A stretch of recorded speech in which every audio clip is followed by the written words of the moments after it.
Hello, everybody, and welcome to episode 46 of a little show we like to call Planet Film Live. Welcome, welcome, one and all. I am one of your hosts, Sean Monk, And I'm your other host, TJ Cornwell. and welcome back to the Planet Film Network. It's been a little bit. It's been a minute since we've seen y'all. Yeah, it has. Dude, we have Uh, not uploaded in forever. yeah, it's been like a week. Yeah, there really Uh, hasn't been. It just has not been There has been crazy. in the last 24 hours there was 3 trailers, but we've been working, Well, so that was we'll probably get those. What? No audio. no audio. That's not It's good. showing audio on my end. Uh-oh. I can hear you. I can hear it. You can hear it through YouTube too. Yeah. Yeah, it's showing it coming through on my end. Guys, let us know if very there quiet, though. is audio. Turn my stuff up.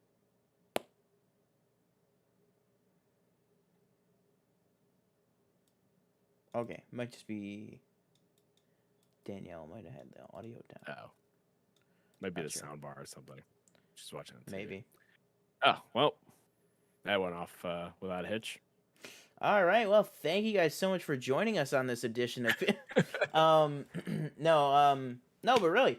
Oh, she says she can't hear a thing. I don't know. Turn your hearing aid up. No. I don't know. I'm not sure. But it has been a hot minute. Yeah. So how have you been? What have you been up to? In the 2 weeks we've been away. Haven't really been up to anything. I've decided on my new franchise. It's gonna be Star Trek. So in a couple weeks, you can be expecting my ranking of all the Star Trek films. I've never watched a single episode of Star Trek of any kind, and I believe there's 6 different shows or whatever, right? Probably more than 6, right? Yeah. More than, For shows, there's probably about 6. Oh, well, if you include short treks and the animated stuff, maybe more. But mainline, I watched. So I watched the first one, Star Trek: The Motion Picture, and I was not completely lost. I thought it did a decent job of kind of it was. Yeah, I was at the end. I was like, oh wow, that's a cool idea. Yeah. I love that it's just it's kind of that Planet of the Apes vibe where it's just so far in the future. It's they don't even know how to comprehend it. When they're when he's V'ger, and you find out it's Voyager. It's the original one that was launched in the 60s. I thought that was so cool for that movie that came out 50 years ago. So you know how I was how a few, I don't know, a month or two ago when I was in Family Guy how they do the William Shatner joke, and I was like, does he really talk like that? And you're like, it's not that exaggerated, and I was like, it's not that exaggerated, but that is how he speaks. Yeah, for sure. Yeah, yeah. Which I thought was kind of funny. Bones, we need to find a way. I mean, I'm not gonna lie, with the beginning with Spock on that planet, I was like, I don't know what's going on here. All I know is he's trying to get this thing, and then he was like, no, don't give it to me. And I was like, okay. Yeah. But yeah, I enjoyed myself. I've heard the second one is good. Yes, I've heard that as well. There are a few bad ones, correct? Yes, but the second one is the second one is considered to be the best Star Trek movie. Gotcha. Yeah. But yeah, I mean, I wouldn't say there's bad ones. It's right at the beginning of quarantine, I rewatched all of them. There's no bad Star Trek movies. It's just it's just kind of depends on how interested you are in the franchise. I think your level, how much it hooks you, how much it sinks its hooks into you, I think will greatly determine how much of a ride you're willing to go on with them. You know what I mean? That kind of thing. I might check out a few episodes, maybe. I don't know. I know they're all on Prime. I would watch. I would watch Next Generation. Oh, really? I heard Original is peak, not peak, but the best one, maybe. And Next Generation is probably second best. I always thought Next Generation was better, but TOS, the original series, is very, very good as well. Okay. But I've heard there are It's also just some episodes that like suck. yeah, it's like they both have, filler episodes and episodes that suck and stuff. It's just it's 60s writing versus 90s writing. You know what I mean? So it's like take your pick basically, like whichever. Like the 60s show is good, but it's a very 1960s, show. And Next Generation is really good, but it's a very 90s show and 90s sensibilities and that kind of thing. But it still is very hopeful and everything like that Star Trek, should be. And of course we get Picard in it. Yeah. What else did I do? I finished James Bond. So all caught up. Skyfall, very good. Spectre? And I was telling you earlier, I finished Ghost of Tsushima. I think a few days ago. Very good game. Chock full of content that I just do not have time for. I told you I put in probably like 25 hours, and that's what took me to beat the campaign. But that's because like there's like 3 acts, and then the first act you're on each act you unlock like a section of this island. Yeah. Or Tsushima. And I was like the first act I was like trying to do everything, and I was like I just can't, Like I just can't do everything and finish this, before like we'll talk about it. We'll talk about E3 and stuff, but like before Ratchet and Clank comes out, before all these other games I want to play. Plus I have this backlist. So yeah, I might go back to that at some point, and then I have started playing Sly 4 on. Okay, so this is my bone to pick with Sony that I wanted to mention you. So it's only Sly 4 was a PS3 game, and all the other Slides were PS1, PS2, or PS3. I think there was like a collection that came out on PS3 of I think it's just the first 3 games. Okay. I don't know if they're remasters. I only had a PS4. So the only way to play Sly on a PS5 is on PlayStation Now. So that's like their streaming service. And hello, Infinity Geeks, Indy 5, please don't disappoint. Yeah, we'll get into that. Hopefully it doesn't. Stick around. We will talk about it soon. So basically, I was like, okay, I was under the impression you couldn't download games. So like if you're streaming a game, obviously it's going to be a little choppy, especially if you're doing it over Wi-Fi. So I started playing it. Actually, Paige told me, she was like, oh, no, you can download them now. I was like, oh, okay. So that should fix the problem of the whole choppiness, You don't have to stream it. I was like, okay. So the other day I looked, and literally every single game was downloadable except for Sly 4. That's what it seemed like. And I tried streaming it to my PS5, and every like second it was like, it wasn't like brutal, but it's like it was buffering for a split second, and it's just like I can't play like that. So I came over to the PC, and you can download the PS Now like app onto your PC. And I was like, okay, so that should be better because I'm Ethernet in, so it should be not choppy or anything. And I load it up, and I'm like, oh, I can, maybe I can use my Xbox controller. Can't do that with PS Now. Doesn't work. Nothing. Or I'm sorry, you can, but the buttons are weird. So like, it wanted me to press the start button on the start menu, and I pressed the start button on the Xbox controller, and it just didn't do anything. So I was like, okay, well, I can't use this controller. So then I was like, well, I don't have a PS4 controller. So I was like, surely my PS5 controller works, right? No such luck. It does not work. It's not compatible with PS Now on PC. I don't know why. So I have been relegated to getting a application. So I'm on this 14-day free trial of this application that remaps your controller to a PS4 controller. That way it can be used on PS Now and PC. So basically I'm on my PS5 controller plugged into my PC, remapped to a PS4 controller, and I have to finish the game before the trial runs out. I mean, the application's only like $7, but I'd rather not pay $7. So yeah, that's where I'm at. I'm on the 3rd level, and I think there's 5 total. So I'm very confident I can finish. very soon. But yeah, that's kind Really? of bullshit. It's just like, why? You know, Would you say maybe you're a little too confident? too confident. Mm-hmm. I know it's I could definitely, if I really sat down, I didn't work like on a weekend where I had nothing to do, I could finish the game in like maybe half a day. You know, it's not Sly Cooper games are pretty straightforward most of the time if you skip all the collectibles. Mm-hmm. It's not that open worldish where you're gonna get, with side quests and stuff because there's really not side quests. It's Yeah. just like collectibles and then the main story and that's it.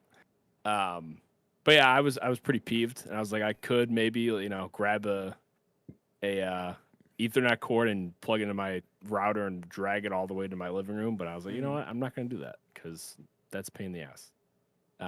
So yeah, but that's what I've been up to these past few weeks. I don't think I've done a little bit of reading here and there, but not much.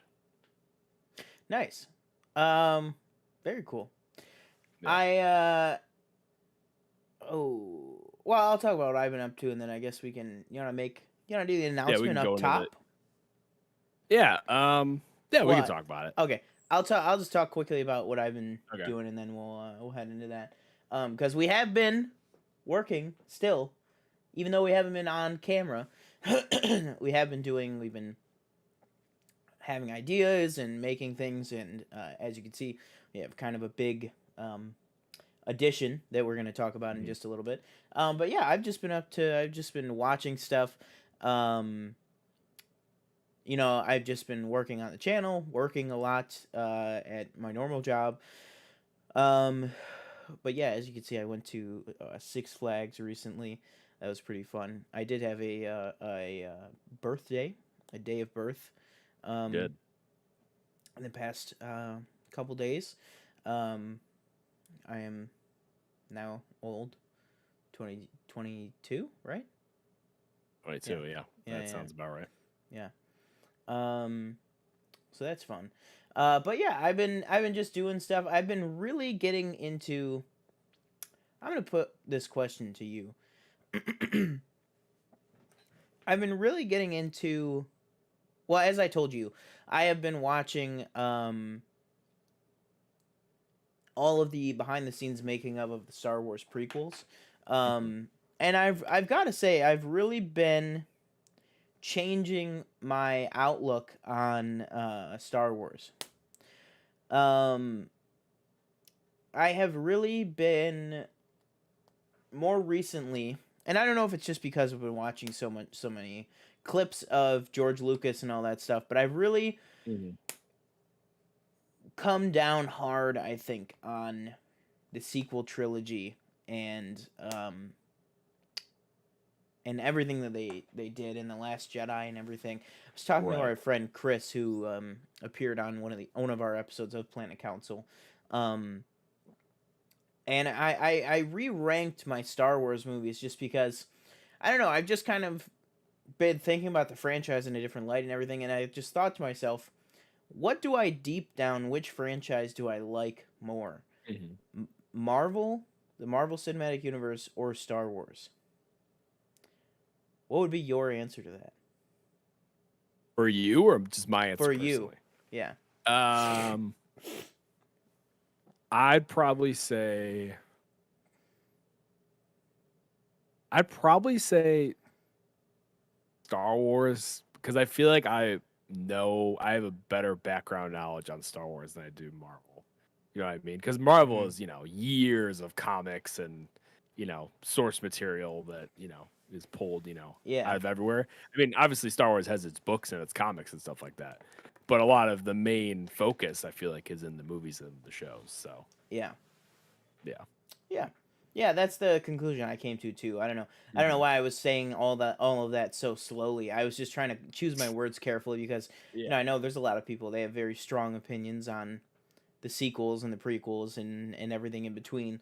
Um but yeah, I've really been just digging on Star Wars recently. Really Mhm. enjoying the Bad Batch. Speaking of, the release schedule for that will be so we're still gonna do every other week reviews for Bad Batch, but we are now gonna do there will be a show every weekend that we do.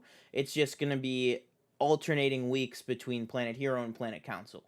So basically, this upcoming weekend, we're going to do a full breakdown and review of the first episode of Loki, and then next weekend, we will catch back up on where we are at with the Bad Batch. But it'll but also be a Loki episode, though. Are we gonna we'll do the next week after that. We'll do episode 2 and 3 of Loki. Okay, gotcha. Yeah. Gotcha. That way, just because we are still juggling our two real world, grown up jobs, we're not making our plates as big as possible. So yeah, so that's on that. But that being said, I am enjoying the Bad Batch very much. It's really itching that Clone Wars scratch, if anybody had that on everything. But yeah, it's really, really great. I've just been kind of, doing whatever, just trying to live life, not let the man get you down. You seem very exhausted, if I'm being quite honest. I'll be honest. Oh, really? Well, yeah, you're talking very slowly. I've been working like crazy, and now somehow I'm apparently sick again. Oh, well. Oh, and another thing to lead us into what TJ's about to talk about.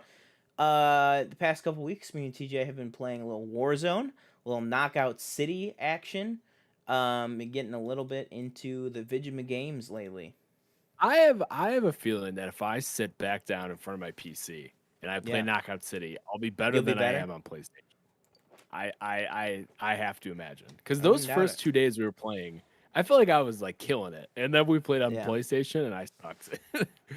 But yeah, speaking of video games, so we've been basically talking about lately. We're going to start streaming games we're playing on Twitch. The Twitch name, I think it's capital PFN_gaming is the Twitch name. So if you want, feel free, go follow us there. No, the account's not set up yet, so like our username is there, but like we don't have a profile picture yet. We don't have the panels yet where the other links are and everything. We're planning on doing 1 to 2 days a week streaming. Now whether that be there is a way where, obviously, since we're in 2 different locations, I could say Sean's running the stream. I could stream my gameplay to his OBS, or his broadcasting software, as it's called. And then he could put both of our stuff on screen at the same time. That does, I believe, like a software costs money. So for now, it'll probably be like, if I'm playing, I'll stream, and then we'll just talk, But it'll be like single perspective, but both of us talking. Right. Yeah. I really wanted to get back to, we both dabbled in streaming for a month or two. Like very like early pandemic. Like when I was still living at home, you were still living at home, and it was like me, you, Brandon, So that's something we really wanted to do. And we'll probably have like a more like, sure date of when we're going to start that. But yeah, we'll probably talk. It probably won't be next week. We're still working on like layouts and other social stuff. But yeah, we'll definitely let you know when we start that. But that's what we wanted to talk about. That's like our kind of announcement, I guess. We do. Do you have the YouTube feed open by any chance? You have that up? Yeah. We do, however, have a beautiful intro that I would like to play. Oh, there's an intro right now. I did not know that. That's right. There's no audio right now, just because I haven't synced up the audio. But we do have an intro here for you guys. Could change, could not, but this will be for the intro to probably the streams that we do, and also, who knows? This might be where we make our second channel. We probably would make like a PFN gaming and put the VODs, put the actual streams up. So yeah, let's go ahead and I'm gonna pull this up and make sure this actually works for a second. Oh, here we go. Are you ready? Look at that. I can't see it yet. Oh, ready. Whoa. Oh, wow. Look at that. How about that? See, how do you Dig where do that. you get this? Did you make this or did you like commission somebody to do that? No, it's just I use like everybody, not everybody, and it's not like everybody's like, oh my god, how are you doing? Yeah. But like the people that ask me like how we make all the stuff, it is literally just like a mixture of my video editing software, GIMP, Mhm. which is just a free photo shop Free, yeah. basically, and then like 3 or 4 different websites with design tools. Gotcha. Yeah. So it's a little bit hard to explain, but like, so I can't take credit for all of it. Like I didn't design every like little thing, but I use the Mhm. templates from this website, combine it with that one, that kind of thing, and then Yeah. edit it all together. But yeah. So that is the big announcement that we are launching PFN underscore gaming on Twitch and launching the whole kind of Planet Gaming in general to go along with the other shows because we are covering. E3. Look at that. That's the one. I That's forgot the what one right E3 there. stands for. I think it's just, isn't It's it like just like it's like entertainment entertainment? something. I thought it was like entertainment 3, like electronic entertainment entertainment expo. expo. Yeah. There we go.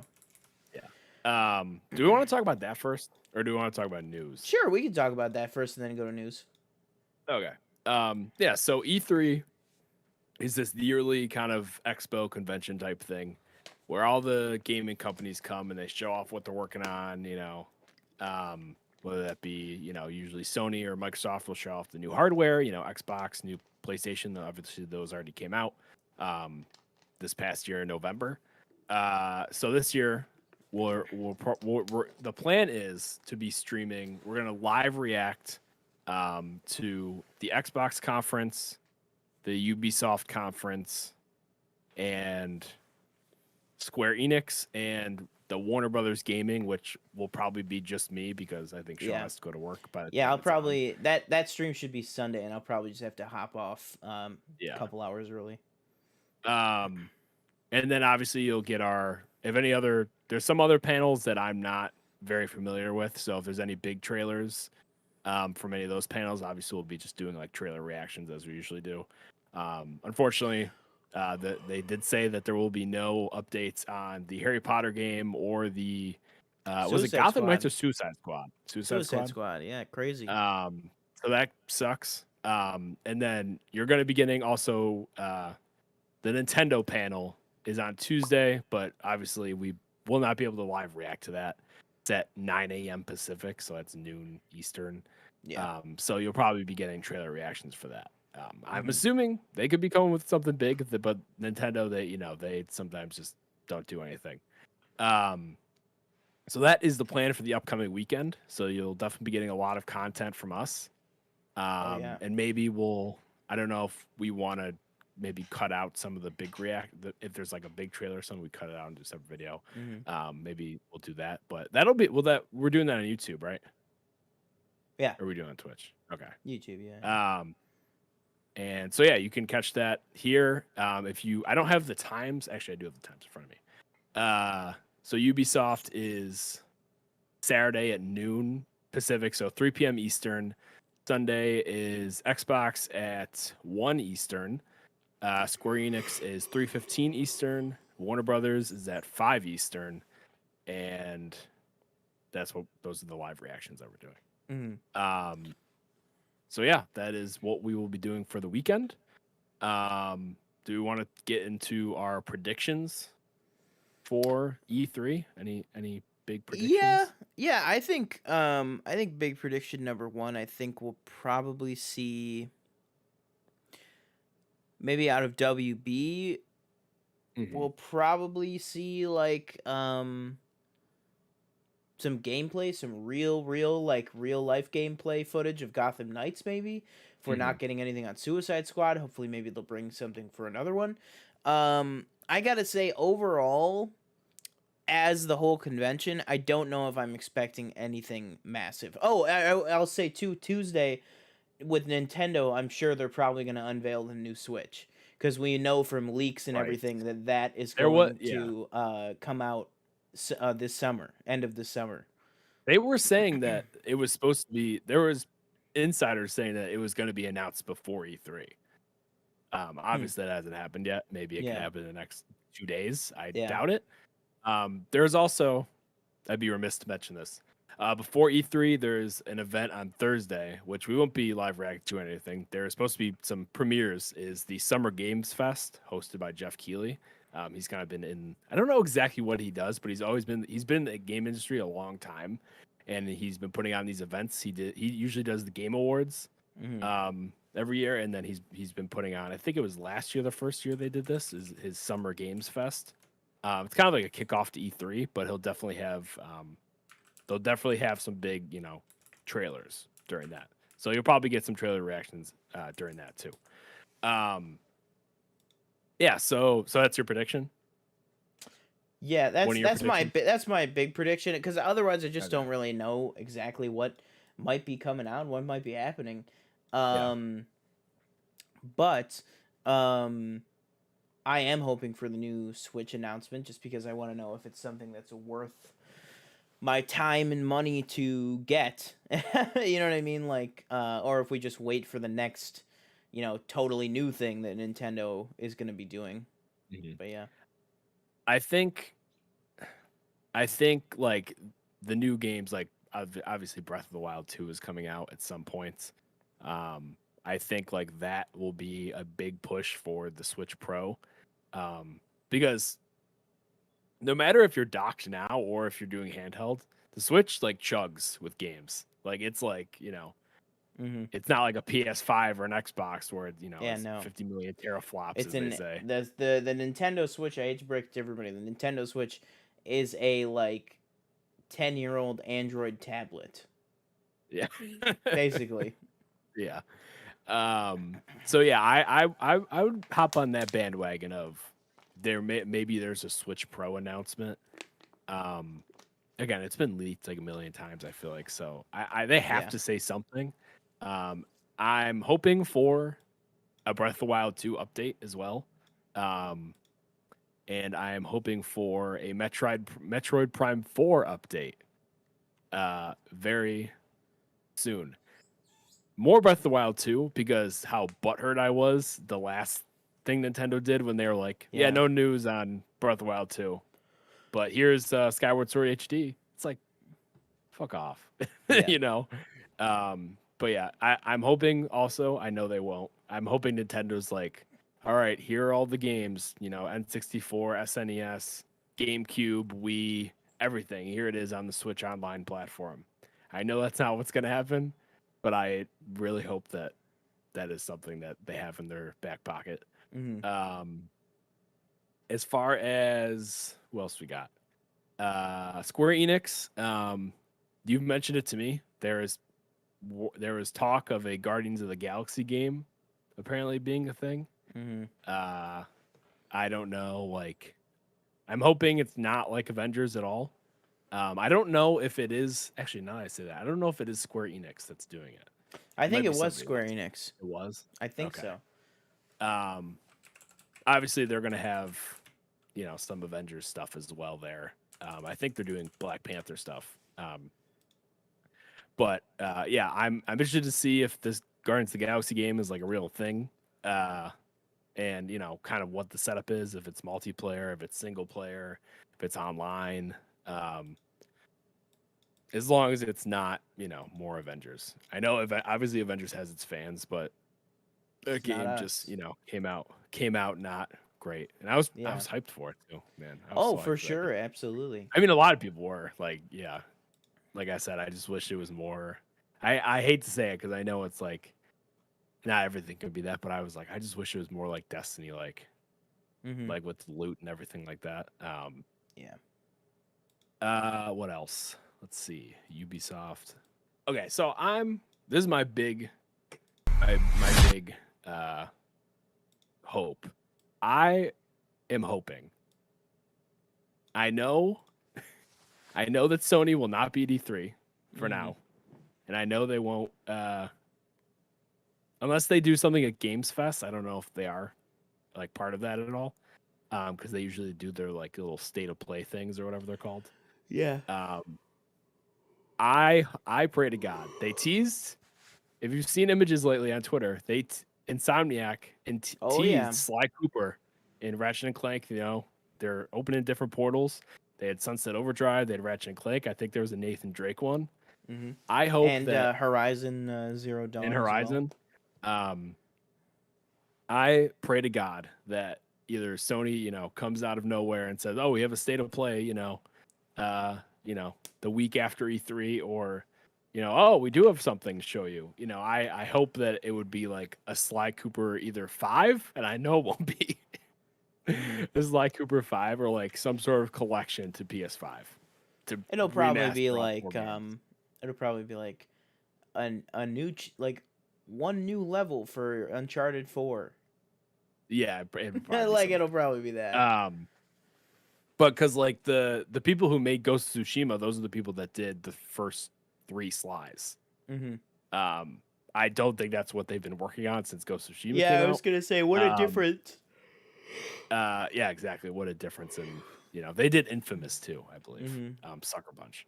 And then I forget the company that did the 4th one. So far I've been playing it. It's been mostly the same, but I think it would be fantastic if I think it would make money too if they, remastered all 4 games, put them all on one disc, you sell it at maybe $50-$60.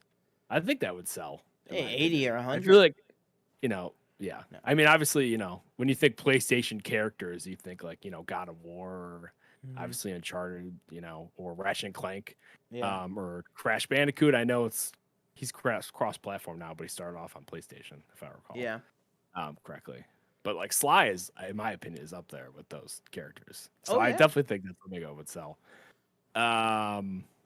What else do we have? I would Ubisoft? hope for a freaking off the success of this one. I'm still waiting for my Ratchet and Clank 1, 2, and 3 remastered. You know what I'm saying? They did it. They did a remastering of them for PS3 over like almost 10 years ago. But do it for PS5. The hell? You got oh, what's the company? Naughty Dog, right? Or something Naughty else. Dog, They're redoing Last of Us 2? Yeah, again. Like that's on its 3rd console. Like have Ratchet and Clank be redone. I mean, hell, throw Insomniac, another $200 million, or I don't know how much games cost. That's probably way too low, but you know what I mean. They're working on the next Spider-Man game, probably. Let them work on Ratchet and Clank remastered as well. It'll be easier than having to make a new Ratchet and Clank game, because I'm sure if you release this brand new one, and then if in a year or a year and a half released the first 3 remastered, people would lose their mind, and then they would buy you like another 2 or 3 years to work on the next brand new one after Rift Apart. I mean, the franchise at this point is 19 years old. It's entering its 20th year this upcoming year. There's a huge audience for it. Not just me and not just like you, but like fans that have been fans of Ratchet and Clank, since they were little kids playing, on the very first game. I would really like to see that, but in terms of I'm just disappointed. I think my big takeaway for E3 so far, before we get cool announcements and stuff, is that I'm just disappointed that there's no Insomniac or Sony presence. But yeah. But I think Microsoft could potentially pull out something big. There's rumors that the reason why the Caves and Cliffs update for Minecraft has been split in 2 is because there might potentially be a secret project that Mojang is working on, or a secret update that they might unveil there, which would be really cool, because that update has been delayed very, very like uncharacteristically for Mojang since Microsoft bought Minecraft. So I maybe they got something cool going on with Minecraft. Maybe they're trying their hat again at like a Minecraft VR type thing, because they just released a brand new Minecraft game, Minecraft Dungeons, which is like a Dungeons, Minecraft yeah. RPG. Yeah. Which looks pretty cool. But I mean, I think Minecraft, outside of the base game, I think the base Java game is perfect. I play it all the time. That's another thing I've been doing is I've been playing Minecraft like all the time. Is Mhm. like in all my free time basically while watching stuff. I think the base game is perfect, but I think it does have a lot of opportunity to make a cool other kind of game set within Minecraft. I think that would be cool if they, just as my like wild card prediction, maybe they announce something like that at the Microsoft one. Yeah. Um, I think Xbox, Microsoft, and Bethesda, they're gonna have that's like the main, obviously, draw to E3 in my opinion is that one panel. Hmm. Especially because Xbox literally just bought Bethesda, like a few months ago. Yeah. Um, There's there's talk no of oh, sorry. there's talk of that one Bethesda game that I think it's been rumored for like years, and they've showed like very very small things about it. I think Hmm. it's Starfield. Yeah, it's Starfield. Um, that nobody really knows what it is. Yeah. So there's talk of people saying that that could be in there, and I think you have to get a lot of Halo stuff too, because Oh obviously yeah, for they the new delayed one. it Yeah. to the end of this year. Yeah. Um, so if they're and when they released the gameplay stuff last year, I think it was Hmm. people kind of shit on it because they were like, this doesn't look very good. Yeah. So they're gonna have to wow people with, oh wow, look what it was and now look what it is. Hmm.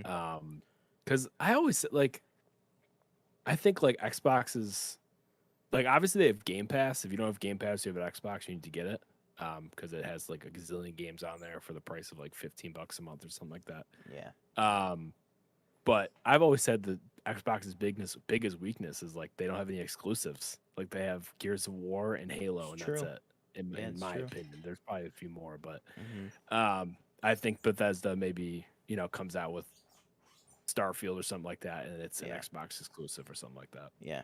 And it's like Um, you're right on the yeah. Xbox exclusives because it's like Sony, you look at Sony's exclusives, and if you take everything from Sony completely out of it, all their exclusives, you take them all away, and you just say Mhm. one word, their Xbox has no competition, and that's Spider-Man. Those games are Yeah. so lucrative and so successful, and the fact that they are PlayStation exclusives is just insane. Hmm. Like they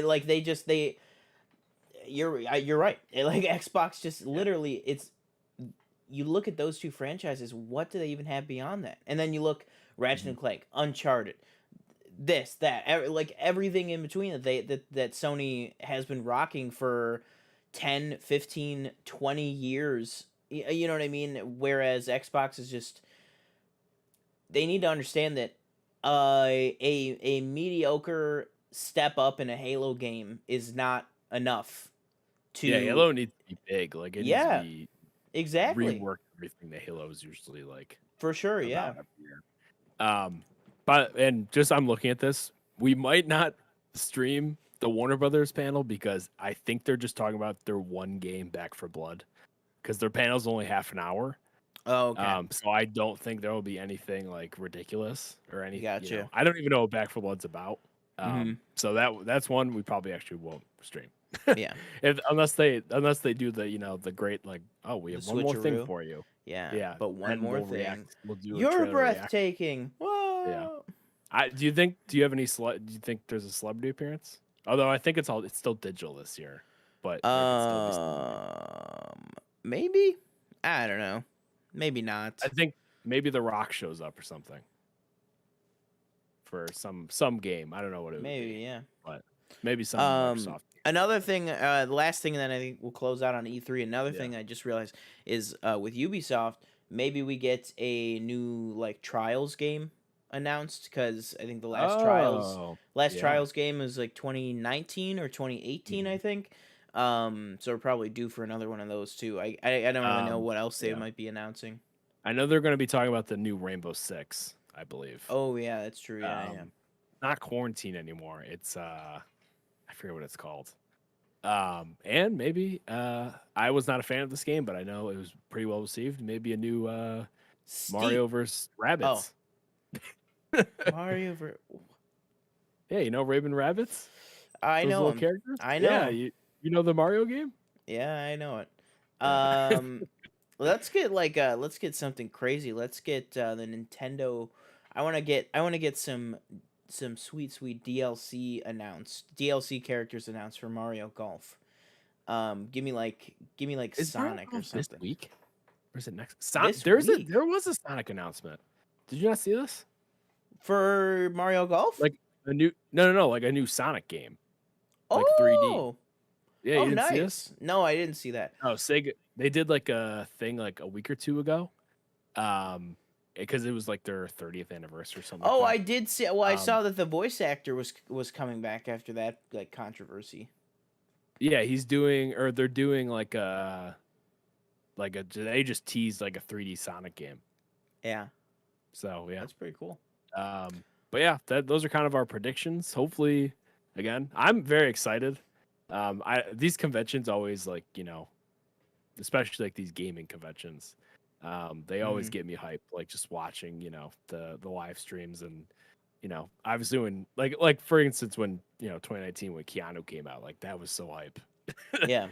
um, Even though too bad the game shipped in very poor condition, but um, yeah. So let's move on. Yeah, let's go ahead and move on. Let's do first one up here. Uh have you seen the new suit for Shazam 2 Fury of the Gods? I have. I'm gonna bring up an image of it so I can look Very, at it. very, very cool Very stuff. not as big, correct? Puffy, not I as recall. puffy. Yeah. Yeah. Let me see if I I can get think this here. maybe I mean I'm sure he's obviously Zachary Levi's working out for this role. Hmm. But you know, give him some padding.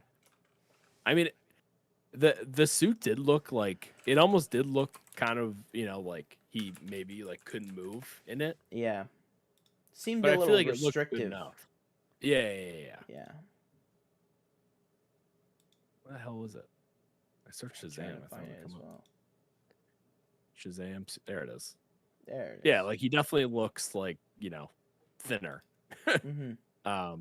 He still looks like I'm assuming this is all like his natural muscle though that he has. So he Yeah. still looks pretty jacked. Um, Although this one picture kind of looks weird. It looks like his kind of like head is like photoshopped on. But yeah, I'm very excited. This movie's coming out what, 2022 or 2023? Isn't it like a far away? Or is that I Black think Adam I'm thinking of? no, this is 2020. Ooh. No, I think this is 2023. Hmm. Oh yikes!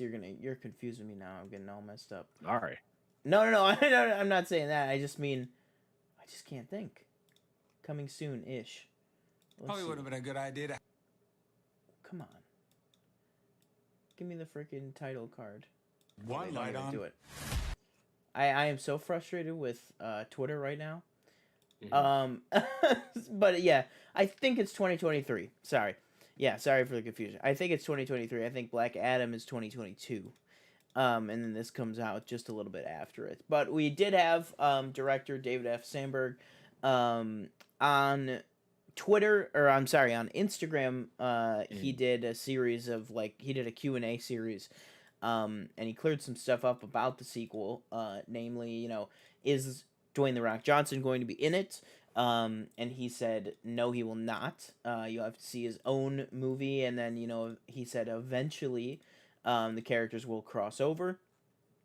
Now, obviously, you can take that with a grain of salt. End credit scene, anything's possible. June 2nd, 2023. So almost exactly 2 years. Gotcha.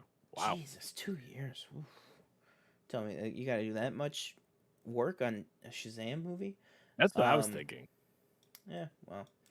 But, yeah. So I'm very excited. We did get a little teaser, which I think we will do a trailer reaction to. Like we said, there's been some small stuff, some smaller trailers, some more drama indie trailers and stuff to come out. Just really in the past day or two, which is when we've been working. So we're probably gonna do a couple catch up PFN reacts on the channel. There was talk of the Spider-Man trailer possibly coming out, and I was like, oh, if that comes out, that's like well, apparently the sure thing is it will be coming out on Thursday. That's apparently what people are saying, because that's when Peter Rabbit comes out. Right, it's Peter Rabbit. I'm actually gonna Peter Rabbit's kind of the key to all this. I'm gonna hijack the story real quick, and I'm actually gonna bring up this one other small story from Variety that says Paramount Plus is adding more than 1,000 movies this week. I'm only bringing this up because you remember when I first subscribed to it to watch Champions League, I was like, Paramount Plus literally has nothing on it. Like, they couldn't even give me all the Mission Impossible movies. But they are adding movies such as crazy. Terminator Dark Fate, Mission Impossible Ghost Protocol, Rocket Man, Judy, Little Women, Addams Family, Wonder Park. Oh, they're adding some big stuff. Yeah. Child's Play, The Haunting. Like 2018 Child's Play with Aubrey Plaza? I don't know. It just says Child's Play. Okay. I'm assuming the original. Okay. Because I feel like if it was 2018, it would say 2018 next to it. And obviously we have, they're starting to kind of roll out their originals as well. We have iCarly coming in the next week or two. Whoa! And we have new SpongeBob, I think, came out, a few weeks ago. So yeah, they're finally starting to get on track. And they have with ads, they have $5.99 a month, which honestly pretty good in my opinion. I will say also with ads, HBO Max this past week also launched a with ads option for only $10 a month. So you could get everything HBO Max has to offer plus ads minus same day theatrical. That deal is not included in the $10 tier. But I think for $5.99 for Paramount Plus with ads, and I think for $10 with HBO Max with ads, I think you're getting a lot of bang for your buck there if you can suffer through the ads. It's a lot better than, frankly, you guys know how much I love Hulu, but Hulu's ad plan is $7.99 for Hulu, and you get Paramount Plus for $5.99. I mean, that's crazy. That's crazy to me. Like, Disney's got to look at that Hulu price and I think maybe lower it, because that's a little ridiculous for $7.99. I share accounts with somebody, so I don't pay for that personally. But that Hulu or Hulu. What? Yeah. Oh yeah. I don't pay for it. We've talked about it before, and on our episode of Rants on Fire, rants on, what do we call that? Rants on Film. We've talked about I don't do ads. I cannot suffer through ads, so I pay for the ad free.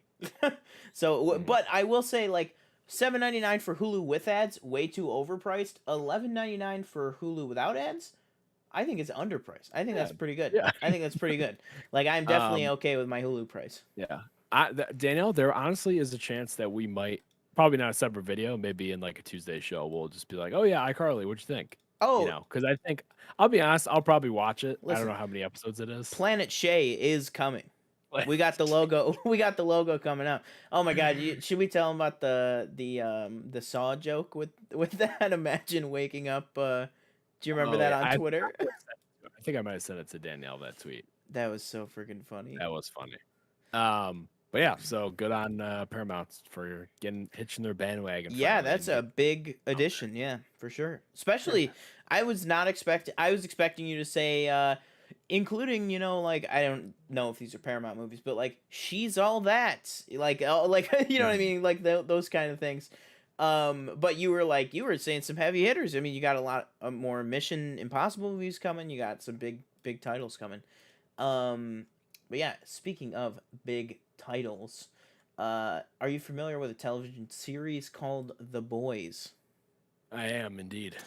Well, we got our first look at Jensen Ackles from Supernatural himself as Soldier Boy, not Soulja Boy, Soldier Boy, who is basically kind of like, think like the Captain America of the Boys universe. So we got our first look at that. Let me see if I can pull it up for you guys to see. There he I was is. at the library the other day, and I saw library. I was at Barnes and Noble the other day, and I saw the boys like graphic novel, and I was like, "Do I?" And I was like, "You know what? I feel like this is a show that I just kind of want to see like where it goes, rather than like read ahead." Well, I mean, I also wanted that with it's a Invincible show too, too. but It's gone way off the beaten oh, it path. has. Yeah. Oh, I didn't know that. Yeah, not crazy Wow. off, but like Yeah. at this point in the comic, like the boys are like shooting Compound V into their eyeballs and stuff. Like none of none of that's happening right now. Oh, So yeah. it would probably circle back around to the same ending though. Like Yeah. most adaptations do. Yeah. But yeah, I mean, so I told that you like, I mean, you know too, but like Invincible is on the same track. I mean, there's differences, but like the first, 14 volumes is the first season, basically. So yeah, first 14 issues. 14 issues. Sorry. Yeah. Yeah, so pretty cool look. What did you think? Do you like the look of that? It's kind of I saw somebody Yeah. compared it to. They said it's Mysterio meets Captain America, basically. Yeah. Is he a villain or is he a boy? Um, Do you I'm not know? sure how they're gonna lean on the show, but he's a soup. Like he's a He's a soup. Oh, okay. yeah, like he is Sorry, the I literally just like I just made the connection that superheroes are villains in that world, but obviously there's yeah. few that are terrible. Well, yeah, but then there's also like Annie, like with Starlight and stuff like that, and Right, Queen right. Maeve too. So it's like, Yeah. kind of hard to know. I think he'll probably end up being a villain. He's supposed to be like he's like the proto superhero. We actually saw in season 2, you see a Soldier Boy statue because he, like I said, he's like the Captain America. He like doesn't age because he's from like I think in this they're going like World War One, or maybe it's World War Two or something like that. But yeah, I think he'll probably end up being a villain, because I think you need to kind of introduce, because as terrible as he is, Homelander, you can't just make him the villain in every season. You know what I mean? Like you got to have somebody to come in and be a villain to the boys, but also threaten Homelander's position and then make that a conflict. You know what I mean? That kind of stuff. Yeah. At the end of season 2, though, we do have somebody that is doing that. I mean, you don't see that very much of her. Oh, that's true. Absolutely. Yeah. Yeah. So obviously she's going to play a big part. Yeah, it's gonna be very. I wonder if she is maybe who goes and gets Soldier Boy to kind of bring him back into action. That would be something that would be interesting to see. Also, it would be interesting to see some flashbacks in the boys' universe to maybe like the golden age of soups or like the original batch. You know what I mean? Like that would be really cool. I think that would be a really cool thing to do. Yeah. All right. Let's see. What is next? All right. Yeah. So we got this now. Again, this is a rumor, big rumor here, and I am going to butcher this man's name to no end, and I am so sorry. Tenok Herta has been cast in Black Panther: Wakanda Forever and is being heavily rumored to be playing none other than the first live action appearance of Namor the Submariner. Now, this would be very cool. The only thing I know about Namor is that he's in the Illuminati, the Avengers Illuminati. That's all I know about Namor. It's all I've seen from what I've read of Marvel so far. I'm still getting through. I've done very bad. I've done a very poor job of balancing. I'm reading a lot of. I'm on Long Halloween now. I finished Death in the Family, so I'm on Long Halloween. Then I'm trying to go back to Secret Invasion and read through that. But that's all I know about Namor is that he's part of the Avengers Illuminati. That's it. What else can you give me? So basically, just think, kind of Aquaman, basically. Okay. So Namor is somebody who has kind of walked the line of good and bad.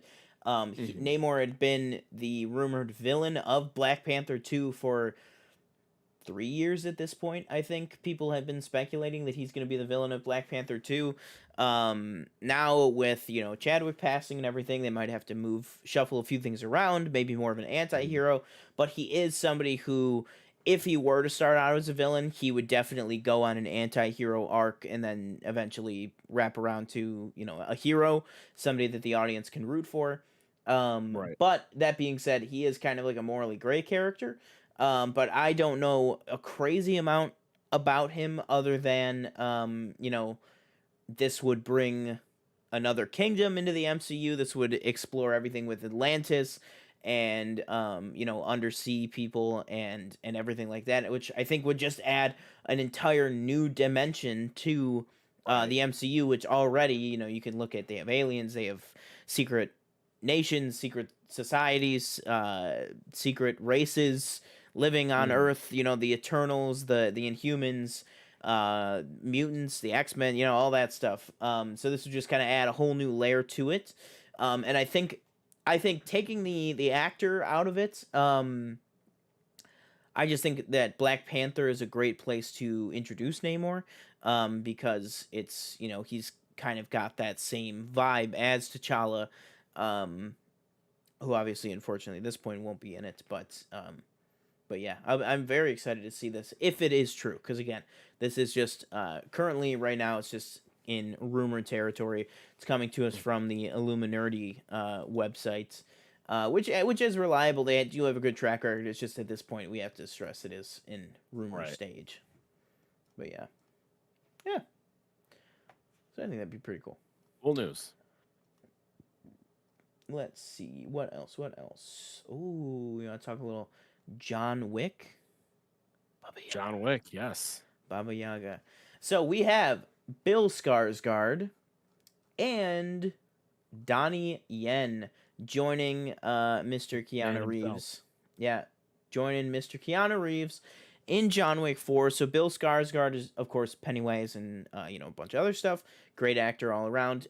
Is in a yet undisclosed role. Donnie Yen, however, is set to play an old friend who shares a lot of history and shares a lot of enemies with John. So this could be, kind of the same kind of relationship he had with like Willem Dafoe in the very first John Wick film. So I think it'd be very cool. Either way, I'm very excited for these two additions to the cast. And I'm just excited for this movie to get going. You know what I mean? I just cannot wait. Yeah, I'm just so looking forward to it. Yeah, same. I gotta rewatch those. Those 3 John Wicks, so good. Yeah, obviously, if Donnie Yen, he's in Rogue One, right? Yeah, he plays the blind guy. Chirrut Imwe. Right. So good in that movie. I've never seen. I've scrolled past those Ip Man movies on Netflix, and wanted to click on them, and then I just didn't. But definitely movies I want to check out at some point. Yeah, I think this is great. I think it's interesting with Bill Skarsgård because he doesn't look to me like, kind of that action, type. So it'll be interesting to see kind of what he plays. But then again, we had Willem Dafoe in the first one. Yeah. And he was more, obviously, I don't think he did any fight scenes. He was more of just a sniper. Yeah. So maybe he'll be kind of like one of those characters again. But yeah, this is really cool to see, and I'm glad they're kind of getting more big names to star in these movies. Yeah, I still am hoping for the twist that Willem Dafoe never actually died. That'd be it would just make my day. Oh, spoiler alert for oh my gosh, the first John Wick is 7 years old. Wow. I remember when that came out. Holy crap. Imagine if they would have just never, gone after his dog. No, that's what happened. You'd been fine. That's it. Freaking Alfie Allen, man. Theon just can't get it together, man. Yeah. Can't get it together in the John Wick universe. Can't get it together in the Game of Thrones universe. Just give up. Just give up at this point. Speaking of somebody who did give up but is making his return, look at that little segue there for you. Mike Myers is finally, after 13 years since The Love Guru, making his return to scripted, big budget productions, which is he will play 7 brand new characters in the Pentaverate, a limited series he created about a secret society who have been working to influence world events since 1347. Wow. And he will be obviously the main lead. And it's a series that he created, but he will have co-stars such as Ken Jeong, Keegan-Michael Key, Debbie Mazur, Richard McCabe, Jennifer Saunders, and Lydia West. So got a very funny big cast assembling for this. This is also coming for Netflix. So this will be a Netflix original. Yeah, love him in Shrek, absolutely, and a couple and other things, like what were those movies called? Austin Powers, yeah, I very good stuff. I And I Inglorious like him. Bastards. Oh yeah, he's in Inglorious Bastards. Mm-hmm. I like him. I have not seen like really anything of his. Obviously, I've seen Shrek. I've seen one Austin Powers movie. Wow, that's terrible. And you're right now you're thinking you haven't seen all of them. You love James Bond. Why wouldn't you love the parody? I don't know. True. I liked the Austin Powers movie I watched, but I wasn't like, oh my god, this is I wasn't like dying, of laughter. I thought it was funny. Never seen Wayne's World. First or the second, because I believe there's a second. And Wow. every time I see that like Uber Eats commercial that they do, I'm like, why are we still doing this? But yeah, maybe this is a series. Yeah. Series. Yeah, I just looked up his IMDb. How's this for a cinematic gap? The last time he was on screen was Inglorious Bastards until almost 10 years later, in his cameo in Bohemian Rhapsody. Oh yeah, damn. That was it. He did do a couple of very small guest appearances on SNL a few times. He like during the Trump administration, he played Dr. Evil. Like on one of the sketches, he came back and that was really funny. But besides that, all he's been doing is basically Shrek holiday specials.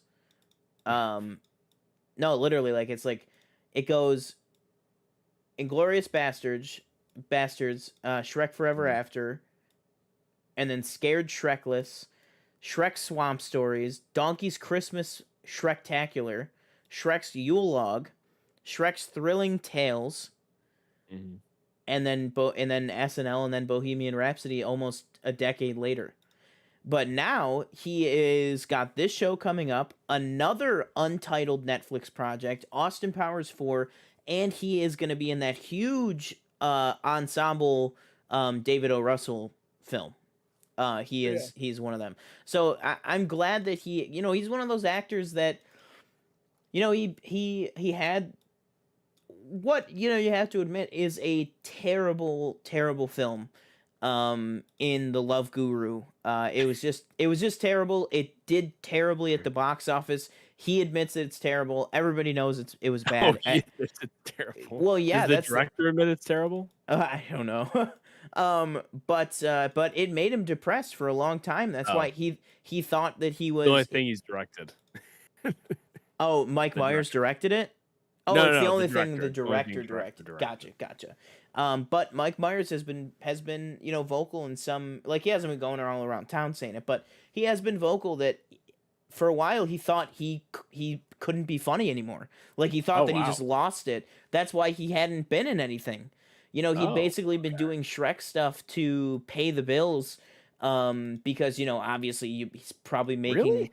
He's probably making like $1 million on a 30-minute Shrek holiday special. Yeah, but isn't that stuff like every time it like airs on TV or something? Oh yeah, I mean, you get residuals, nice, but it's not nice. It's probably like every time Shrek airs, he probably gets like $20. But yeah, he's been open about the fact he felt he couldn't be funny anymore. He was like, well, that's it. I lost the audience. Yeah, he was like, I lost the audience. That's why he took like a 10-year gap. And now I think he's slowly starting to crawl back, which I think is really, really good because I think he's an amazing talent. And I understand, he's had, he probably struggles with, some issues and stuff like most people, and seemingly for some reason most comedians have self-doubt issues, and some people with depression and stuff like that. And I just think that it's great that he seems to be coming out of that, and re-entering the main stage limelight. And I'm glad that there is an institution like Netflix around who can just go, oh, Mike Myers is ready to come back. Let's get him.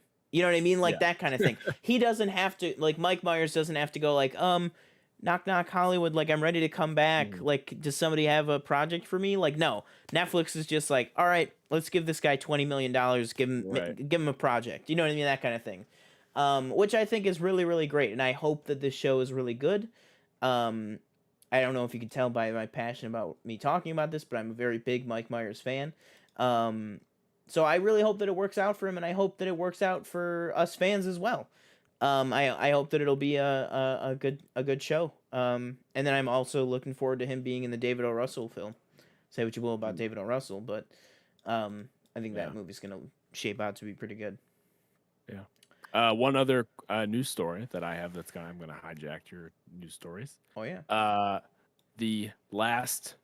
This isn't really like it's just like a quick thing that I found funny. The last film to be announced at Cannes is F9. Did you see that? Oh, I did. Yeah. That's the secret blockbuster. Now, if F9 does not get a Once Upon a Time in Hollywood standing ovation, then I don't even know. The world is lost. You know. I just don't even know what I would do. I'd probably quit my job and just stay in the house. If what? F9 got a standing ovation? No, if it doesn't. I just don't know what I'm going to do with myself. If it doesn't. Yeah, I just don't. I just have so much riding on that film. But yeah. What comes out this week? This week is Peter Rabbit. Peter Rabbit's. Yeah, Peter Rabbit, Hitman's Wife's Bodyguard, and In the Heights. Oh, Hitman's Wife's Bodyguard is this week? Okay, yep. Gotcha. We got three movies this week. Gotcha. But yeah, I'll throw it back to you for another story if there is another. Yeah, I mean, just a couple. So Rob Zombie is rebooting the Munsters for his next film. Heard about that. All right. I know nothing of the Let's go. Well, let's wrap up news. I'm gonna hit you with rapid fire. Get your hand ready. Put it up in frame. I need a thumbs up or a thumbs down. Okay. Rob Zombie rebooting the Munsters. I can't see it. Oh, move your thumb. There you go. True. Yeah. Not that. Oh yeah, down for audio listeners. Wedding Crashers 2 is reportedly happening, but it's not 100%, says Owen Wilson. We are definitely all at the table talking about doing it. I've never seen the first one, but I know it's Owen Wilson and Vince Vaughn, I believe. And I think there's there's this one scene that I think I know that's funny, but I don't know what happens in it. I can't recall what happens, but I know there's this one scene that's really funny. I will say big thumbs up if Bradley Cooper comes back. If they get Bradley Cooper back. Did it have Christopher Walken in it? Yes. Is this what's that one scene? Let's go get some. What he says something. He's like in the front with I think Vince Vaughn and Owen Wilson or somebody. He's like, let's go get something, and it's just really funny. I think probably like on a porch. It's something like that. It'd probably be this movie then. Wedding Crashers. But yeah, if you can get the whole cast back, or even honestly, this movie it's such a chaotic film. It's like I would just say bring you could bring Rachel McAdams back. You could bring who was the other one? It was Isla Fisher, right? Yeah. You could bring both of them back. Or honestly, I think it would be just as funny to just be like, well, those relationships didn't work out. They're just back at doing their old stuff again. You know what I mean? That kind of thing. I think that would be really cool. You got to bring Will Ferrell back, obviously, in his supporting role. So freaking funny. But I hope they get it together. I hope that it becomes 100%. Because I really like the first movie. And I'd love to see it continue. Yeah. All right. Thumbs up, thumbs down. Ewan McGregor and Pedro Pascal will be in this season of Variety's Actor on Actors series, interviewing each other about their respective Star Wars roles. Mando interviewing Obi-Wan. Thumbs up, thumbs down. Thumbs up. Thumbs up. There you go. Boom. I saw there's Elizabeth Olsen and Kaylee Cuoco, yeah. Kaylee? Kaylee Cuoco, yeah. And I was like, why is Elizabeth Olsen in the bathroom? Bathroom, yeah. Oh, did you see her husband put her in there? Something like well, that was she announced. Well, not announced. That was just confirmed that she's married. Oh yeah. Yeah, like nobody knew that she was married. And then WandaVision is gonna be a limited series, yeah. Again. As if 80,000 people don't need to confirm that over and over again. Sometimes good things can just be good things, people. Quiet Place, third installment, 2023 release date. Movie is not the third in the franchise. Well, it's not a threequel. It's not a direct continuation. It's based on an idea by John Krasinski. Will not star, will not write, will not direct. So set within the universe, okay. but the first one without Krasinski directly involved. I was going to do so. Actually, I saw Quiet Place 2 weeks ago or whenever it came out. Very good movie, good sequel, fantastic. Definitely left open for a third. And I did a TikTok review on it. It, full disclosure, bombed. It did not do any views. And my goal is to try, I was going to do a Conjuring review. I just haven't watched the movie yet. So maybe that'll be this weekend. I meant to make a TikTok on this topic as well. So it is a 3, but it's not directed or written by John Krasinski. No, it's not a 3. It's not a 3. It's just set in the same predicament. That's a weird way to put it. Probably set in the else. same world, somewhere else. Canada. Or yeah, exactly. UK, like somewhere else. Just strictly based on an idea by Krasinski. So as far as anybody knows, the most he would get is like story by, that kind of thing. But not writing it, not directing it, none of the same stars, nothing like that. I think we all saw this coming, where there would be like a spinoff or something like that. I mean, does this mean there won't be a third? Because, like I said, I'm not spoil anything. It hasn't been out that long. It is definitely left open for part 3. So if they do that, I think that'd be great. Hopefully they would bring John Krasinski back to do that. I know John Krasinski didn't want to do a second one.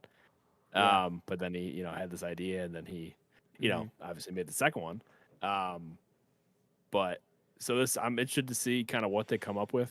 I'm sure if, whoever is writing it or whatever asked, like, hey, would this work, or anything, John Krasinski would be more than happy to, kind of give tips and everything like that. But this should be interesting. I think we all kind of saw this coming, that this could turn into something a little bit bigger than just like, these 4 characters. Give me a UK version. So day 49 in London. Give me Stellan Skarsgård and give me like Stellan Skarsgård as a father with a grown-up Haley Steinfeld like daughter.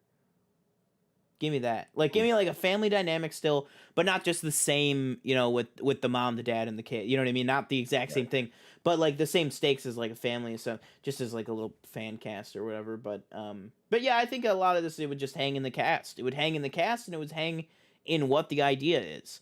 Right. I can't for sure say that Paramount greenlighting this means that the idea must be phenomenal, because I think Paramount does not have that many franchises to its name, and if they can build one from scratch, they're going to with this. So I think John Krasinski probably could have just shown them a used diaper, and they would be like, oh, like $1 million. Here's $20 million, like to start just writing the script, and then we'll give you 200 for the movie. Like, you know what I mean? Like I think that John Krasinski's kind of like the golden goose over at Paramount, especially with how much money this second installment raked in its opening weekend. Yeah. So yeah, I think it's pretty exciting. Let's see, last thing up here. Oh yes, I've been looking for the clip and I cannot find it. I don't know what he says at whatever time, but there's just this really funny thing that I found. Like, just hilarious that he says, but I can't find it. Oh my unfortunately. Lord.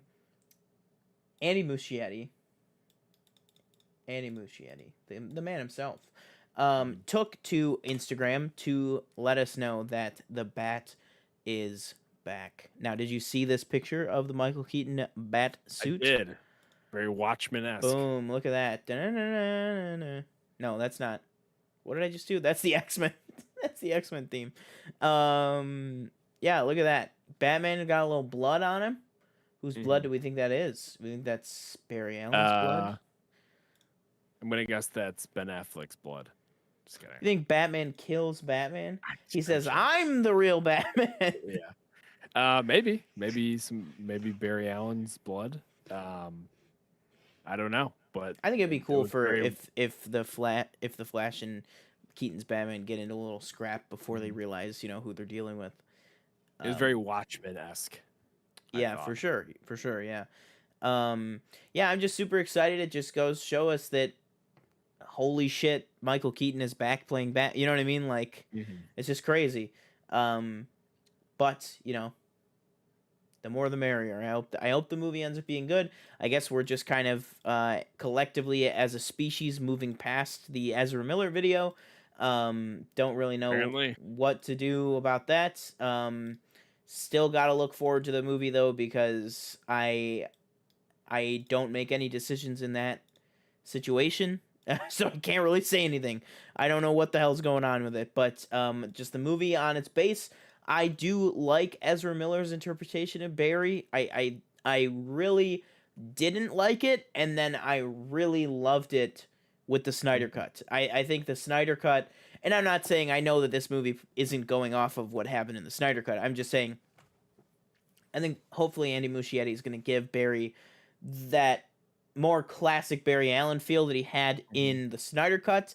Not so much the, like, Dostoevsky, like, with the little, like, Russian family and stuff. It's like, that's not Barry Allen. That's, like, you made him, like, Tony Stark or something. You know what I mean? Like, Joss Whedon, you just gave him the quips and called it a day. Like, that's not what Barry Allen is. Like, Barry Allen has the weight of the universe on his shoulders, like, at every moment in time.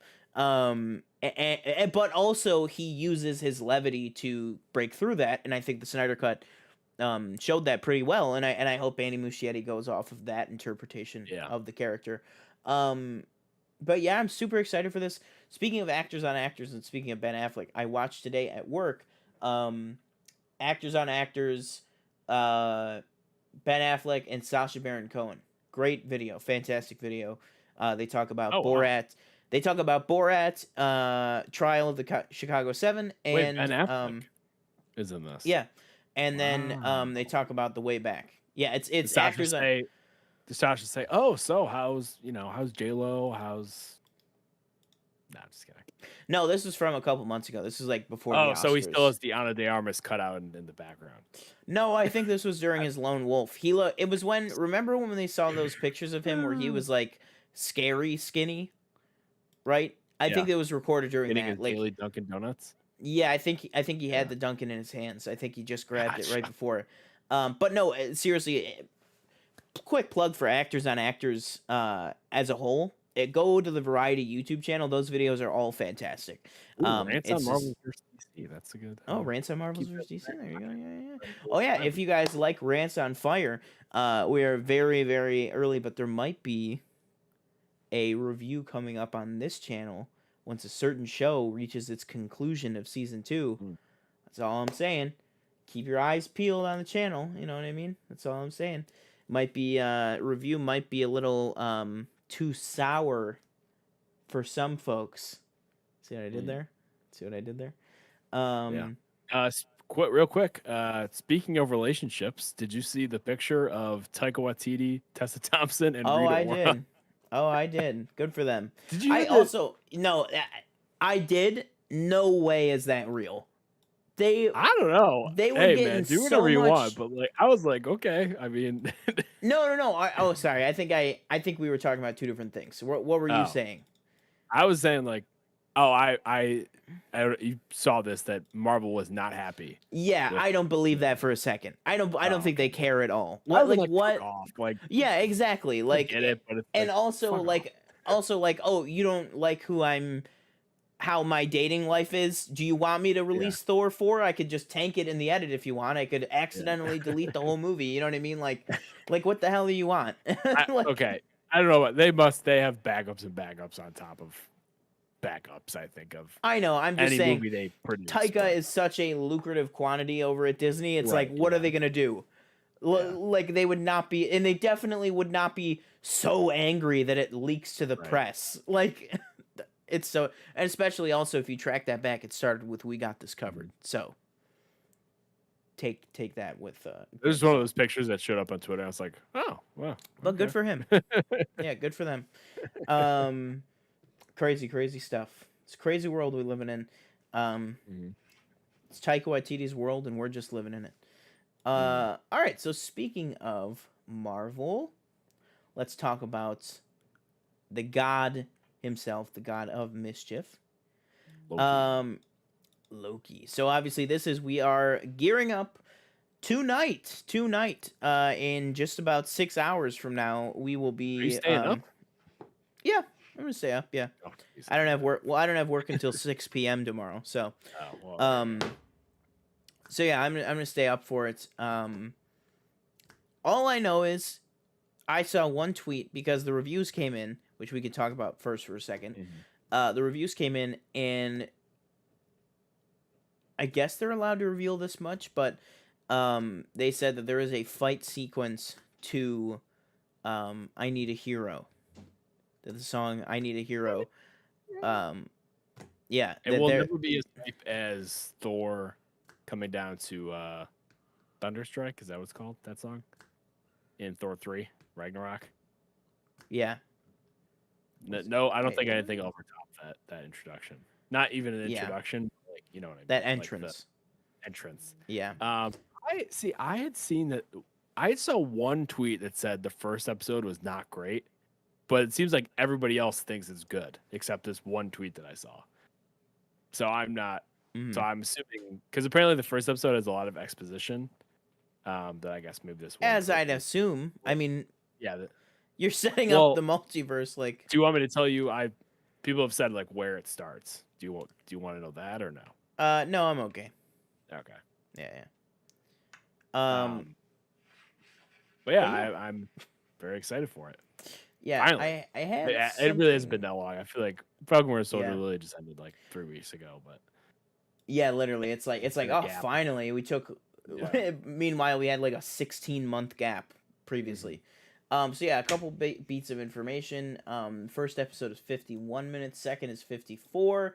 Kevin Feige says that Loki will have the biggest impact out of any of the Disney Plus shows thus far on the MCU. So I think that's probably because I think every decision that he makes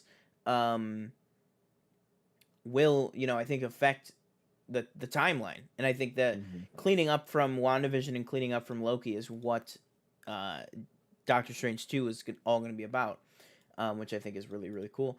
And then another thing is Tom Hiddleston confirms, and then later in an actual post by Marvel, they confirm that Loki's gender is fluid.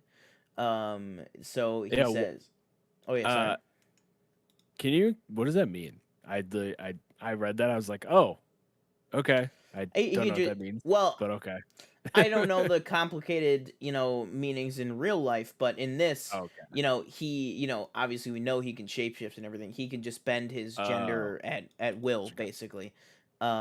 Which I think exactly what that means is partially what this show is going to explore. I think it's going to probably explore, which I think is really cool. I think it's going to explore maybe his sexuality and stuff like that, and which I think it's cool that these shows are exploring that stuff. WandaVision dealt heavily with depression and grief, and it was very much the stages of grief. Falcon and Winter Soldier dealt very much with the burden of race and injustice and intolerance and everything like that in America and in the world and everything. So I'm hoping maybe Loki will touch on maybe other aspects that are going on in the real world that people can relate to. I think these shows have been doing a really, really good job of keeping one foot planted in the superhero world and then keeping the characters, even somebody who is Prince of Asgard, Frost Giant, crazy god of mischief, keeping them a grounded, real human character, I think is something that these shows have been doing a really good job at. Yeah. I'm very excited to see if Loki surpasses WandaVision as my favorite limited series in Marvel. It's true, because God knows you hated Falcon and Winter Soldier. Not hate Falcon and Winter Soldier. No, just kidding. Didn't like it as much as WandaVision. Yeah. So let's just take a look back on the man himself. What would you say are some of your favorite Loki moments throughout the MCU? And for those who are watching in chat right now, let us know what are some of your favorite Loki moments as well throughout the MCU. By the way, we didn't really talk about Indiana Jones, but all there really is to talk about is that there were pictures of Indiana Jones. Harrison Ford plays Indiana Jones, obviously, as you know. And that's about it. There was a picture of him with a mask for protection against COVID-19, dressed as Indiana Jones, with Kathleen Kennedy with a very large water bottle, very high capacity water bottle. You know why she needs that much water, right? Why? Burn too much calories dabbing on the haters. There you go. Oh boy. Kathy, I'm coming for your job. What? This is unfortunate. I think one of my favorite moments is when he tries to stab Thanos and he fucking dies. I mean, the effects on his face of him just like turning like purple, I think it was blue. Ooh. The blue. I think it's like bluey purple, yeah. And the veins popping out and everything. I thought that looked so sick. And he was part of one of the biggest like just gut punches like right off the bat in any movie that the MCU has done. I would say in any movie, period. That was like one of the most. That was one of the most jaw-dropping deaths, I think, in film. Oh yeah, like I think that would rank in like the top 20. He's not. I mean, obviously, he is coming back. Obviously, in the show. That him ain't coming back now. Yeah, no. I know we shout him out like almost every week on the show, but he is great. Follow him on Twitter and follow comicbook.com and comicbook.com on YouTube. But Brandon Davis interviewed Tom Hiddleston, and the interview came out the other day, and I watched it. And that's one of the questions. They only get a few questions to ask the actors and everything. And one of the questions that Brandon asked him was, can you tell me like what was going through Loki's head, like as obviously you would know everything that's happening with the character. Like, what was going through Loki's head in that scene? Like, was it like, did he think it was really going to work, or did he think, or was he just messing around, like, to whatever? And Tom Hiddleston gave a really, really deep, like, emotional answer, which, was, he was like, I think when he first started talking, like, oh, if you're going to Earth, you're going to need a guide. Like, he was like, I think what it was he was really just stalling for time, because he was saying, like, he was like, they've been together for over 1,000 years, and he was like, he's seen his brother, Loki, that is, like, he's seen his brother, like Thor, in some tight situations, but like, he's always gotten out of it. And I think it dawned on Loki that if he doesn't step in and do something, that Thor might actually not get out of this. like, so basically he said he kind of thinks that it started as like kind of just stalling. And then he kind of, as he slowly took stock of the situation, realized, okay, I've only got one shot at this. It might not work, but it might buy Thor just enough time to live and to get through this. And and I was like, that is like so crazy that like, because you think he's he's just doing it just to like for like glory or whatever, like to kill Thanos, and it's like, no, it's like he's doing it. And then he breaks down how when he says his long name, like when Loki lists off all of his titles, he says like how emotional he got, like Tom Hiddleston got on set when he says Odin's son, and then like looks at Thor, because that's the first time that Loki has actually called himself and referred to Odin as his father, like in an emotional way. since Ragnarok, or really since the entire series, since he found out that he wasn't Odin's son. I thought that was just like such a crazy answer. Like the ownership, I think you'd be very hard pressed to find. There are some on the same level, but I think in terms of having a grip on your character and having complete ownership of it, I think Tom Hiddleston is right at the top of the list for MCU actors. That just he is Loki. Like he just embodies the whole thing and gives it his everything. And I think he's one of those people that he could slip in and out of this role for the rest of his entire life. And I think it would be really, really good. But yeah, sorry, I just kind of got off on that tangent. My other favorite moment is probably when in First Avengers when he gets like tossed back and forth by the Hulk. I thought that was funny. And he lets out the little yeah. Let's see, we have Michelle in chat says in Ragnarok, this was a great one. In Ragnarok, when Thor and him, when they share that touching moment, and Thor says, if you were really here, I'd hug you. And then he throws the little like cup holder at him or whatever, and then he catches it, and it shows like that he really is there. I thought that was really emotional. And then obviously I'll throw in there too, I think the end credit for Thor Ragnarok, which is just the two of them talking, and then you just see Thanos' ship come up over theirs, and that is just like, because it's like and now after seeing Infinity War, you didn't have a very good feeling after that scene in Ragnarok, and then once you saw Infinity War after Ragnarok, now every time you rewatch that, you're just like, oh man, like Loki's done. Like this is the day that he dies. Like that's just crazy. Yeah. Also, speaking of Tom Hiddleston, if you haven't seen him, I think you probably have.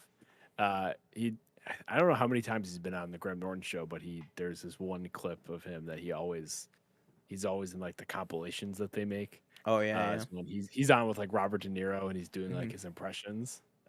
So funny. Let's see here. When he yells at Odin to tell him the truth of where he came from. Yeah, it's true. It's true. It's a very good scene. And then when Odin collapses onto the stairs and stuff. I'll also go like the scene with Loki and Natasha in the first Avengers, when Loki thinks that he is like tearing Natasha apart, but really she's completely breaking him down. And he has like no idea, like, because he like thinks he's like, oh, your ledger must be dripping red with blood, and how many people have you killed, and like all this stuff. Yeah. And she like starts to pretend to cry, and Loki's like, yeah, you like he's like really into it, and then he goes like, the classic line of like I'm not the monster, you're the one who brought him on board. And then she just goes, oh, so Banner's your play. And then like walks away all calmly, and Loki kind of goes, like Loki's like, what the fuck? Like how the hell did you just do that? Like, and then also I think another great one is, man, he's really been in a lot of Marvel movies. Another great one from the first Avengers is the scene where he's standing over all the people, and that one lone old guy stands up. And he goes, or when Loki goes like, kneel, and he goes, not to men like you. And then the whole like, there are no men like me. And then he goes, there are always men like you.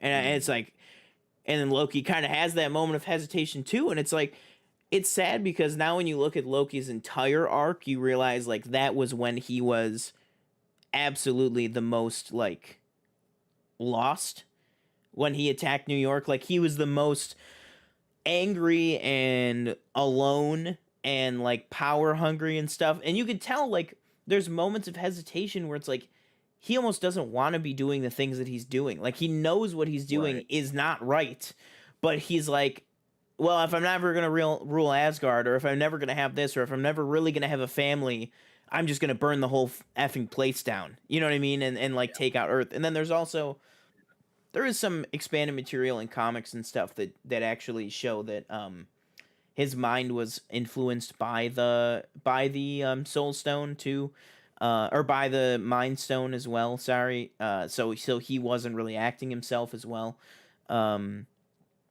But I just think he's great in that movie. And then there's some really emotional stuff when his mother dies in Dark World. That's what I was gonna say. Oh, okay, yeah. Basically just like the one where he kind of like she dies like in front of him, right? Or does he just like kind of sense it? No, he senses it but he is so upset by it because he's the one that let the guy out that killed her. Remember? Right. The big guy, he's the one that like or he didn't let him out, but he like shows him like go this way. Like he's like take that staircase, not this one. And then he goes and kills with Christopher Eccleston. When he basically like destroys everything that's in the cell. Oh yeah, with the like where he just like kind of flexes his fists and everything just that was so cool. But yeah. What else? Everything with I think just everything with his parents, like everything that he deals with when and even in the Dark World, when again he is so angry and so alone and just and he's locked in that cell for the first half of that movie, and when his mother comes and visits him and says like when he goes like that man's not my father or whatever, and she goes, well then am I not your mother? And he says no, like you're not my mother, and you can tell it's like destroying him to even say that, because it's like that he doesn't think that's true. He thinks of her as his mother clearly, but it's like he's just so frustrated with everything and everything he's lost up to that point. Yeah, I just think Tom Hiddleston is just such a great actor too. Like on top of this, because Loki has not been in perfect films by any means. Oh no. Yeah. But every film he's in, he always makes it such a compelling character and compelling storyline and everything like that. I just think it's such a great it's just such great character development, and I love that yes, you are losing some of that character development, but we now have the opportunity to move forward with a new version of this guy that we don't know what exactly is going to happen. And I think that's really cool. Taylor Swift. Throwback, man. Throwback. I forget about that. I've also heard does Taylor. Speaking of the Loki show in general, I've heard that him and like Owen Wilson are just like dynamite together. That's what I've heard as well. Yeah, I've heard that they're just fantastic. And I've seen a lot of people being like, wow from Owen Wilson, I'll be very upset at some point. Or a wow from Loki, and then kind of a look from Owen Wilson. Like, how funny would it be if Loki does like an impression of Owen Wilson? You know what I mean? Like if he like makes fun of Owen Wilson's character's name is Mobius. Like if he makes fun of Mobius's voice and like does his Owen Wilson impression, like if Loki goes like, "Wow, why do you always talk like this?" Like that would be so funny. That would be really, really funny. But yeah, I think just absolute dynamite character, and I'm so excited to see where it goes from here. And just another great moment is the moment in Endgame when it happens, when when Tony's just kind of not looking where he's going, and then Bruce just kind of yeets him across the room, and Loki takes the opportunity, and because of that, we get this great show out of it because of Tony and Scott's not lack of communication. and making Hulk take the stairs is never a good idea. Yeah, I mean, is there anything else that you can think of you want to talk about with Loki? It's all I got. It's all my memory serves me for. Yeah, I'm trying to think. What are some other things? Oh yeah, I mean, just like all the stuff with him and Goldblum too, like all the stuff of Loki on Sakaar. Right. And Loki and Doctor Strange is really funny too. The like, I've been falling for 30 minutes, that whole thing, like, and just the really, really small moment of when they go to Earth to retrieve Odin, but the nursing home's not there anymore, and Thor goes, "What are you, a witch?"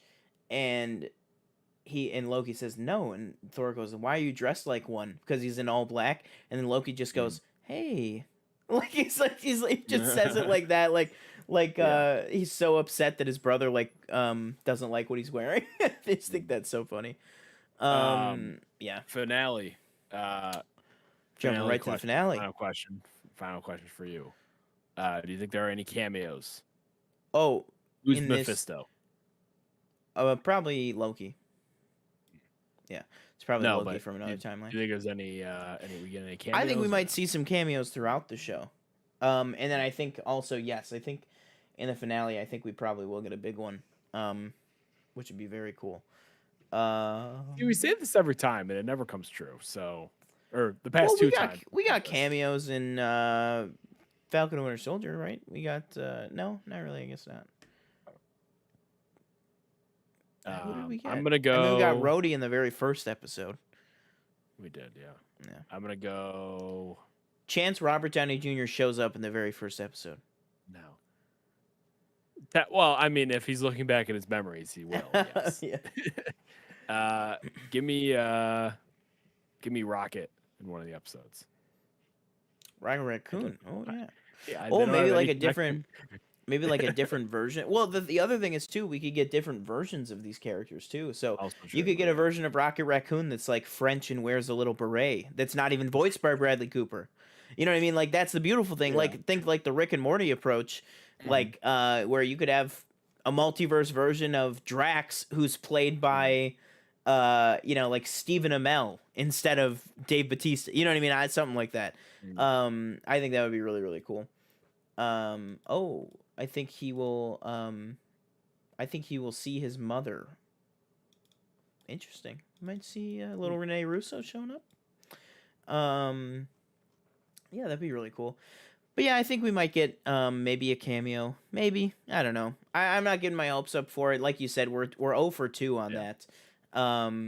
Unless you count Paul Bettany. Then we're 1 and 1. We're 1 apiece on that. But yeah, I think that'll do it for episode 46 of Planet Film Live. Thank you again for joining us on the Planet Film Network. I am one of your hosts, Sean Monk. Make sure to check out our merch store in the link in the video description. Pick yourself up one of these fantastic, fabulous mugs with our mugs on them. Get a mug of our mugs. And a whole bunch of other stuff, great merch that we have up there. But yeah, I think that'll do it for me. Did you say your name? Yeah, I am Sean Monk. Oh, I'm Sean Monk. You can follow me at Paste Eating Yak. Sorry. I'm TJ Cornwell. You can follow me at TJ_Cornwell on Twitter and Instagram. Don't forget to like, comment, subscribe for this video. If you're listening to audio, leave a review or come to the YouTube channel and subscribe there. Yeah, so this weekend, E3 content. This weekend also Planet Hero. Yeah. Or Loki review, Loki. episode 1. And then E3 Saturday, Sunday. Loki review will probably be Saturday as well at night. I think 8 p.m. It'll be pre-recorded. And then, of course, like I said, E3 live streams Saturday throughout the day, Sunday, and then some trailer reactions mixed in there for any big games that we missed from the other panels. So yeah, don't forget to like, comment, subscribe. Let us know what you think of the Loki show, how it's going to be. Leave your E3 predictions in the comments below. And we will see you next time. Boom. Peace.